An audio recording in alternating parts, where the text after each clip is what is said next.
আসসালামু আলাইকুম। The daily star Bangla পত্রিকায় নবম পে স্কেল নিয়ে আরও একটি গুরুত্বপূর্ণ আপডেট খবর নিয়ে একটি রিপোর্ট করেছে আজ। তো আমরা বিস্তারিত দেখব এখানে কি বলা হয়েছে এই সঠিক নিউজে। নবম পে স্কেল আরও একটি বৈঠকের পর চূড়ান্ত। বিভিন্ন সময়ে নবম পে স্কেলের প্রস্তাব মন্ত্রিসভায় উপস্থাপনের প্রস্তুতির কথা জানা গেলেও সচিব পর্যায়ে এর চূড়ান্তকরণের বৈঠক এখনও শেষ হয়নি। পে স্কেল চূড়ান্ত করতে সচিব পর্যায়ে আরও একটি বৈঠক হবে। আজ বৃহস্পতিবার, অর্থাৎ এটি বৃহস্পতিবার সন্ধ্যায় নিউজ সচিবালয়ে অন্তত দুটি দায়িত্বশীল সূত্র দ্য ডেইলি স্টারকে এ তথ্য জানিয়েছে। সূত্র জানায়, নবম পে স্কেল চূড়ান্ত করতে বেগ পেতে হচ্ছে। একদিকে বৈশ্বিক যুদ্ধজনিত অর্থনৈতিক মন্দা, অন্যদিকে অভ্যন্তরীণ অর্থনীতির স্থবিরতার মধ্যে সরকারকে এ প্রতিশ্রুতি বাস্তবায়নের পথে এগোতে হচ্ছে, যা অতীতের যে কোনো সময়ের তুলনায় বেশি চ্যালেঞ্জিং। নাম প্রকাশে অনিচ্ছুক সরকারের এক শীর্ষ নীতি নির্ধারক ডেইলি স্টারকে বলেন, পে স্কেলের কাজ প্রায় শেষ পর্যায়ে, খুব শীঘ্রই এটি মন্ত্রিসভায় উপস্থাপনের বিষয়ে সিদ্ধান্ত হবে, তবে ঠিক কবে এটি চূড়ান্ত হবে তা এখনও ঠিক হয়নি।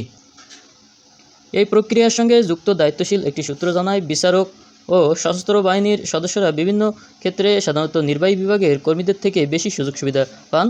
এবার বেতন ভাতা বৃদ্ধির ক্ষেত্রে সেই ব্যবধান কেমন হবে তা নিয়ে চুলচোড়া বিশ্লেষণ চলছিল, তবে সেটাও সমাধান হয়েছে বলে তিনি জানান। এদিকে নবম পে স্কেলের সর্বশেষ তথ্য জানতে সচিবালয়ের কর্মচারীদের মধ্যে ব্যাপক আগ্রহ দেখা গেছে। বিভিন্নভাবে তারা সাংবাদিকদের কাছে তথ্য জানতে চেয়েছেন, তবে গণমাধ্যমে ভিন্ন ভিন্ন তথ্য প্রকাশ হওয়ার হতাশা প্রকাশ করেছেন কেউ। বিষয়টি নিয়ে কিছুটা বিরক্ত অর্থ ও পরিকল্পনা মন্ত্রী আমির খসরু মাহমুদ চৌধুরী। গতকাল বুধবার গণমাধ্যমকে দেওয়া এক প্রতিক্রিয়ায় অর্থমন্ত্রী বলেন, পে স্কেল নিয়ে এক গণমাধ্যমে এক সংবাদ প্রকাশ করছে, এ বিষয়ে আমি একবারেই কথা বলবো।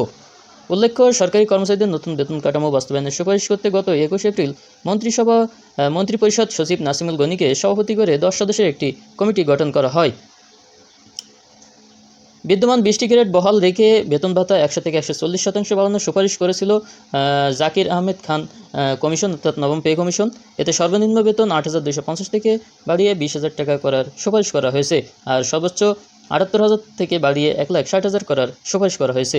তো এখন নবম পে স্কেলের গেজেট প্রকাশের যে আপডেট খবর, এখানে বলা হয়েছে খুব শীঘ্রই এটি মন্ত্রিসভায় চূড়ান্ত অনুমোদনের জন্য উঠবে এবং তারপরে এই গেজেট প্রকাশের যে কার্যক্রম সেটি কিন্তু সরকার সেই পদক্ষেপ নেবে বা অর্থ মন্ত্রণালয় গেজেট প্রকাশের প্রস্তুতি নেবে।